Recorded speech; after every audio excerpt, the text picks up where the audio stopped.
মধুসূদন বাবু চাকরি থেকে অবসর নেবার পরে মনের মতো একটা বাড়ি বানালেন।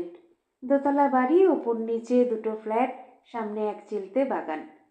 কৃপণ হিসেবে মধুসূদন বাবুর দারুণ বদনাম ছিল, কিন্তু বাড়ি তৈরির ব্যাপারে তিনি বিন্দুমাত্র কার্পণ্য দেখাননি। সারা জীবনের জমানো টাকা দুহাতে খরচা করে ছবির মতো বাড়ি বানিয়েছেন। বাড়িটা যেই দেখে সেই তারিফ করে।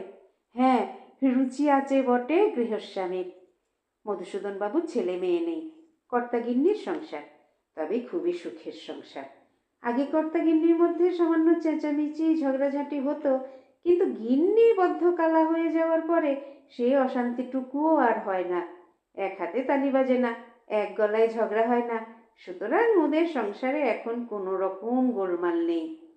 বাড়ি তৈরির পেছনে মধুসূদন বাবুর একটা সোজা হিসেব ছিল।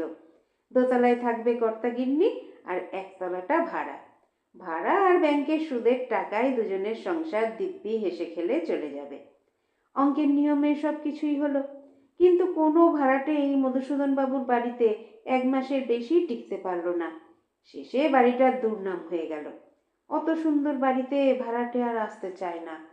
মধুসূদন বাবুর কয়েকজন হিতৈষী ছিলেন, তাঁরা ওকে নানাভাবে বোঝালেন, কিন্তু মধুসূদন বাবু ওর যুক্তি থেকে এক চুলো সরে এলেন না। সব পরামর্শের উত্তরেই এক কথা, বাড়িটা মশাই আমার রক্ত জল করা পয়সায় তৈরি। এ বাড়ির প্রতিটি জিনিস আমার খাটনির টাকায় কেনা। আমার সারা জীবনের সব সঞ্চয় বাড়ির পেছনে ঢেলেছি, আর সেই বাড়ি আমি দেখাশোনা করব না? হিতৈষীদের একজন তখন চটে উঠে বললেন, আপনি তাহলে আপনার বাড়িটা চোরদের দিন। চোরেরা রাত্রিরে চুরি করার জন্য বেরিয়ে যাবে, সকালে ফিরে এসে ঘুমোবে। ওদের কোনো অসুবিধা হবে না আপনার বাড়িতে থাকতে। কথাটাই বেশ কষ্ট পেলেন মধুসূদন বাবু, কিন্তু উনি কোনো উত্তর করলেন না।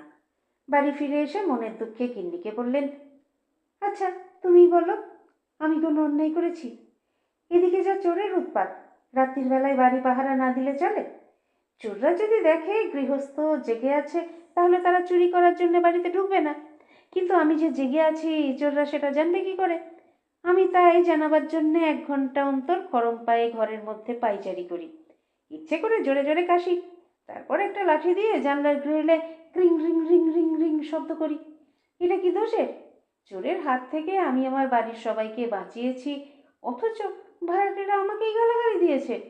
আমার জন্যেই নাকি ওরা রাতের পর রাত ঘুমোতে পারেনি, আমার জন্যেই নাকি ওরা বাড়ি ছেড়ে দিতে বাধ্য হয়েছে। তুমি বলো, আমার দোষটা কোথায়? সব কথা শেষ হলে গিন্নি বললেন, এর জন্যে তুমি মন খারাপ করো না। 3টে পেয়ারা গাছ নষ্ট হয়েছে তো হয়েছে, তুমি এবার 3টের বদলে 6টা পেয়ারা গাছ লাগাও। কি কথার কি উত্তর! মধুসূদন বাবু কপাল চাপড়ে বললেন, কাল আর মরণ, একটা কথা যদি কানে যায়। তারপর ঘর থেকে বেরিয়ে বারান্দায় এসে দাঁড়ালেন। এইভাবেই দিন গড়াতে লাগলো। মাসের পর মাস কেটে গেল, কিন্তু মধুসূদন বাবুর বাড়িতে আর কোনো ভাড়াটে এলো না। তার বদলে যারা এলেন তাঁরা সাধারণত পোড়ো বাড়িতে থাকেন। মধুসূদন বাবুর একতলার ফ্ল্যাটে বিনা ভাড়ার বাসিন্দা হলেন দুজন ভূত। এরা খুব পণ্ডিত, ভূতদের সমাজে সবাই এদের খুব মান্যিগণ্যি করে। পড়াশোনার সুবিধার জন্য এরা একটা নিরিবিলি জায়গা খুঁজছিলেন। হঠাৎ এই ফ্ল্যাটটা পেয়ে ওদের আনন্দ আর ধরে না। সাজানো গোছানো ফ্ল্যাট, সব ঘরে দেয়াল আলমারি। পণ্ডিত ভূত দুজন সেই সব আলমারিতে নিজেদের বইপত্র গুছিয়ে ফেললেন চটপট। এরা একটি গুরুত্বপূর্ণ বিষয় নিয়ে গবেষণা করছেন। বিষয়টি হলো মানুষদের ভৌতিক ব্যবহার। অনেক মানুষের কাণ্ডকারখানা অবিকল চ্যাংড়া ভূতদের মতো। এটা কেন হয়, এর পেছনে কোন ধরনের মানসিকতা কাজ করে, ইত্যাদি ইত্যাদি। রাত একটু গভীর হলে গবেষক ভূত দুজন পড়াশুনো করতে বসে গেলেন। চারিদিক অসম্ভব নির্জন। লেখাপড়ার কাজ তত্তর করে এগোতে লাগলো। হঠাৎ দুজন ভূতই চমকে উঠলেন একসঙ্গে, মাথার ওপর খটখট খটাং। কি ব্যাপার? পাড়ার মস্তান ভূতেরা কি ওদের বিরক্ত করতে এসেছে? কিছুক্ষণ মন দিয়ে শব্দটা শোনার পর ওরা বুঝতে পারলেন এ শব্দ ভূতের নয়, দোতলায় মানুষ শব্দ করে হেঁটে বেড়াচ্ছে। অদ্ভুত তো, কোনো শব্দ যদি একভাবে একটানা অনেকক্ষণ ধরে চলে, আস্তে আস্তে সেটা কানে সয়ে যায়। গবেষকরা আবার তাদের কাজে মন বসালেন কোনো মতে। কিন্তু কাজ এগোতে পারল না। হঠাৎ খক খক করে প্রচণ্ড জোরে কাশির শব্দ উঠল। কাশি আর থামতেই চায় না। নিশুতি রাতে বিকট কাশির দমকে সারা বাড়িটা প্রায় কেঁপে কেঁপে উঠছিল। শব্দটা ভেসে আসছে দোতলা থেকে। এই রকম বিকট শব্দের মধ্যে কি কাজে মন বসানো যায়? কিন্তু বসাতেই হবে। গবেষণার মতো কাজে মন না বসিয়ে উপায় নেই। ভূত দুজন আবার নিজেদের কাগজপত্রের ওপর ঝুঁকে পড়লেন। কিছুক্ষণ বাদে একটা ভয়ঙ্কর শব্দে ওদের হৃৎপিণ্ড লাফিয়ে উঠল। হাতের ধাক্কায় দরকারি কাগজপত্র ছড়িয়ে পড়ল মেঝেই। এটা আবার কিসের শব্দ? ক্রিং রিং রিং ঘং, ক্রিং রিং রিং ঘং। দোতলার ওই বিদঘুটের শব্দটা সারা পাড়া প্রায় কাঁপিয়ে দিচ্ছিল।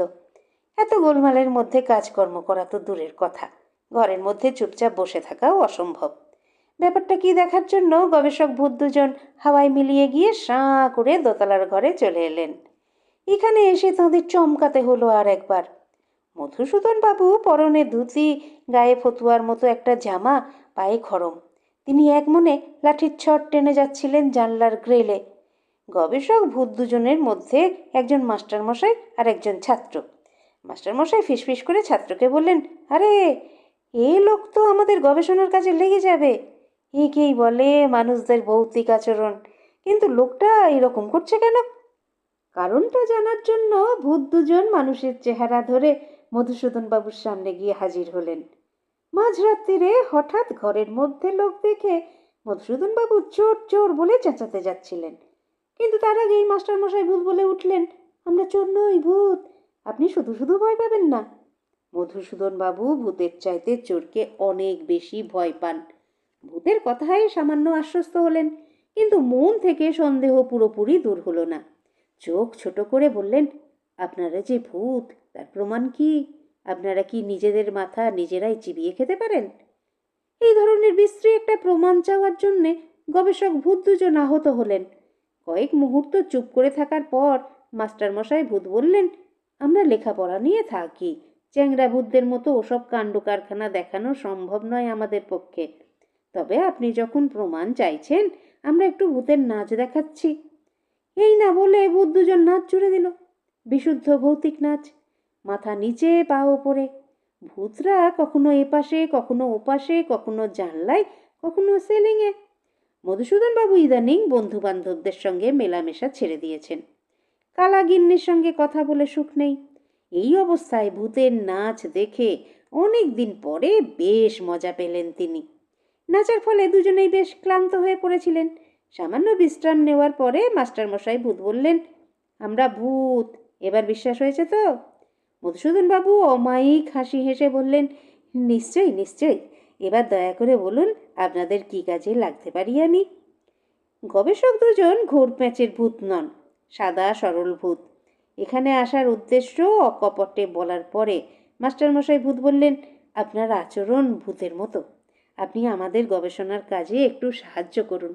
এর বিনিময়ে আপনি যা চান আমরা তাই দেব। মধুসূদন বাবু বিষয়ী মানুষ। ভূতের কথায় ওর মুখের ফাঁকে একটা ধূর্ত হাসি খেলে গেল। হাসতে হাসতে বললেন, আরে এমন বড় কথা কি, তবে কাজ চালাবার সঙ্গে সঙ্গে আপনারা যদি আমার ছোট্ট একটা উপকার করেন। কি উপকার? রাত্রির বেলায় চোরের ভয়ে ঘুমোতে পারি না, আপনারা তখন যদি একটু পাহারা দেন। এক কথায় রাজি হয়ে গেলেন গবেষক ভূত দুজন। মাসখানেক বাদে বিস্তর চেষ্টা করে বাড়িতে আবার ভাড়াটে বসালেন মধুসূদন বাবু। একতলার একটি ঘর বাদে বাকি ঘরগুলোই ভাড়াটে বসে গেল। ওই ঘরটা তালা দেওয়া থাকে সব সময়। মাঝে মাঝে রাত্রির বেলায় ওই ঘরে ঢুকে একা একা কথা বলেন মধুসূদন বাবু। ভাড়াটেরা ভাবে ভীমরতি ধরেছে পুরোর। তা ধরুক, আগের মতো আর সারা রাত্রি ধরে বিদঘুটে সব শব্দ করে না তো। নিরুপদ্রবে এখন রাত কেটে যায় এ বাড়িতে। আসল কথাটা কিন্তু মধুসূদন বাবু কারো কাছে ফাঁস করেননি।